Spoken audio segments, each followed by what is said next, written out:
When Danny put the $50,000 chip on the poker table, he said, "Buddy, this money is thanks to you." I had laughed because I thought he was joking. But the truth I learned the next day wiped the smile off my face. My name is Michael Torres. I'm 45 years old, and for the past 15 years, I've been the security director of Luxor Palace, one of Las Vegas's most prestigious casinos.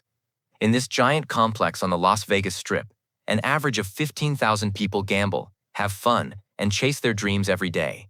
I'm the person who protects their safety and the casino's interests. Danny Sullivan is my closest friend of 25 years. We're the same age, he's 44. We came to Las Vegas together from New York. He became a real estate broker, I became a casino security director. We played poker every week, went on vacations with our families. Our children grew up together. I loved Danny more than my own brother. That Friday night, we were sitting in Bellagio's private VIP poker room. At the table were us, Danny, our real estate friend Rick Martinez, and lawyer Paul Anderson. It was our monthly poker night, a tradition we hadn't missed for 20 years. Danny was lucky as always, playing big. "Michael," he had said while shuffling the chips in his hand, "this $50,000 is money I earned thanks to you. Without you, I couldn't have been this successful, buddy." I had laughed. "Danny, you're exaggerating again. You're the architect of your own success." "No, I'm serious," he had continued. "Your casino connections, security information, everything is thanks to you." Rick and Paul had laughed too. We knew Danny's exaggerated speaking style, but that night there was a different sparkle in Danny's eyes, as if he was sharing a secret. The poker night ended normally. Danny won $15,000. I lost $3,000. On the way home, we talked in the car. "Michael, you know you're my most valuable asset, right?" he had said. "Of course, Danny, you are mine too," I had said, but there was a strange tone in his voice, as if he was saying goodbye. The next morning, Saturday, I was reviewing routine security reports in my office at Luxor Palace. There had been a small incident at our casino last week. Abnormal winnings had been detected at the blackjack tables. Someone might have been manipulating the system. While analyzing security camera footage, I noticed something strange. Last Wednesday night, someone I knew wasn't supposed to be at the casino was visible. Danny. He had been caught on camera, sitting at a blackjack table. It was strange because Danny had told me that day he was at a real estate meeting. Why hadn't he mentioned coming to the casino? And why was he playing blackjack? Danny never played blackjack, he only liked poker. Curiously, I started watching all the recordings from that night. Danny had come to the casino, sat directly at the blackjack table. He had played for 2 hours, winning consistently. He had won $45,000, and left. What was even stranger was how Danny played his cards. He acted as if he knew which card was coming next. Every move was perfect. He never made a wrong decision. My suspicion began to grow. I examined the recordings from that week in more detail. Danny had played blackjack at our casino 12 times in the last 3 months.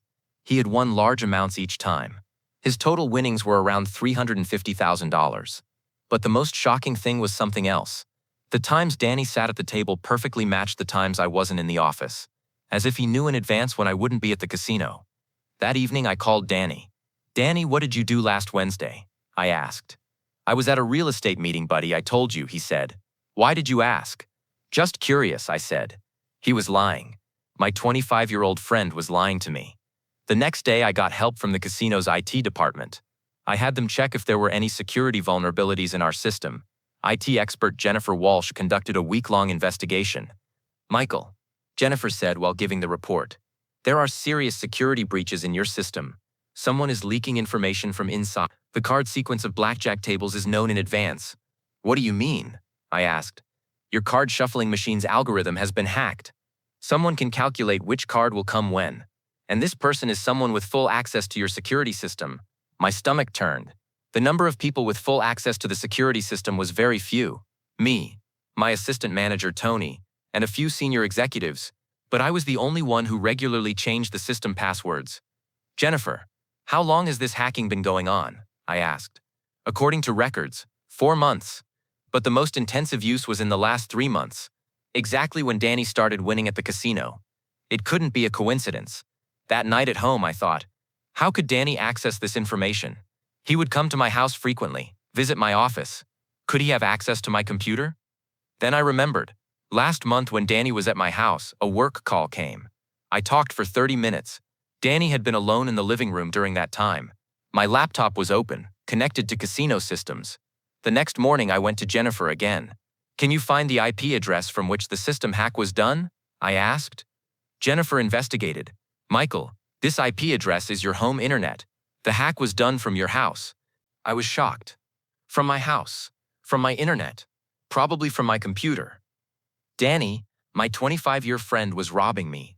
That evening I invited Danny to dinner. Danny, there's something we need to talk about, I said. Sure, buddy, always, he said with a smile. But there was worry in his eyes. We sat across from each other in the restaurant. Neither of us knew it would be the last meal of our 25-year friendship. Danny, do you play blackjack at the casino? I asked directly. His face changed. Michael, what does this mean? It's a simple question, Danny.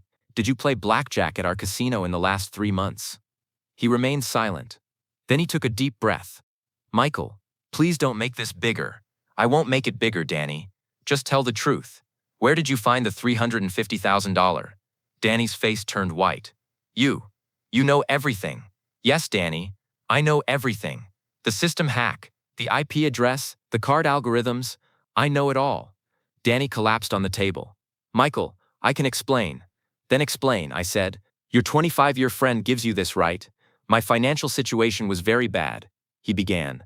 Real estate business was in a slump. My debts increased. My wife Sarah's illness, the kids' college expenses. I was desperate. Well, couldn't you ask me for help? I asked. Michael, you were also experiencing financial difficulties. House mortgage, divorce expenses. I didn't want to be more of a burden to you.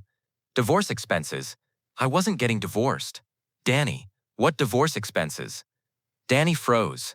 I might have misunderstood. No, Danny, you know something. What divorce expenses? Michael, the problems between you and Lisa, he began. Danny, there are no problems between Lisa and me. How do you know these things? That's when I understood Danny's game. He wasn't just robbing me financially. He was also sabotaging my private life. He was telling my wife Lisa false stories. Danny, what did you tell Lisa? I asked angrily. Michael, calm down, Danny said. I wanted Lisa to know that you spend time with other women at the casino. What? I yelled. Which other women? Michael, you're not innocent. Your relationship with that security guard, Rachel. Danny, I have no relationship with Rachel. She's just my employee. What did you tell Lisa? Danny was trembling. I just thought I was protecting Lisa. I thought you were cheating on her. You're lying, Danny. You deliberately tried to ruin our relationship. Why? Danny remained silent for a long time. Then the truth came out. Michael, I love Lisa. The world collapsed on me. What did you say? I've loved Lisa for 20 years, Michael. But she chose you. I waited patiently. I tried to separate you and win Lisa. My 25-year friend wasn't just robbing me. He was also trying to take my wife away from me. And he was sabotaging my marriage to do it. Danny, are you sick? I asked. In love, Michael. I'm just in love, he said. And you don't know how valuable she is. I was going crazy with anger. But at the same time, I was very sad. Would our 25-year friendship end like this? Danny, don't come to the casino tomorrow morning, I said, and never approach Lisa again. Michael, will you turn me in to the police? He asked. I don't know, Danny. I need to learn what else you've done. When I returned home, Lisa was sitting in the kitchen. She was crying. Michael, we need to talk, she said. Lisa, what did Danny tell you? I asked. Are you really with Rachel? She asked. I told her everything. How Danny robbed the casino. How he tried to sabotage our marriage. How he loved Lisa. Lisa was shocked. Michael, I believe Danny. He told me you were cheating on me. I was starting to think about divorce. Danny's plan had almost worked. If he hadn't been so proud that poker night, maybe I would never have understood anything. The next day I talked to casino management. I told them everything. The board of directors held an emergency meeting and made their decision. They would file criminal charges against Danny.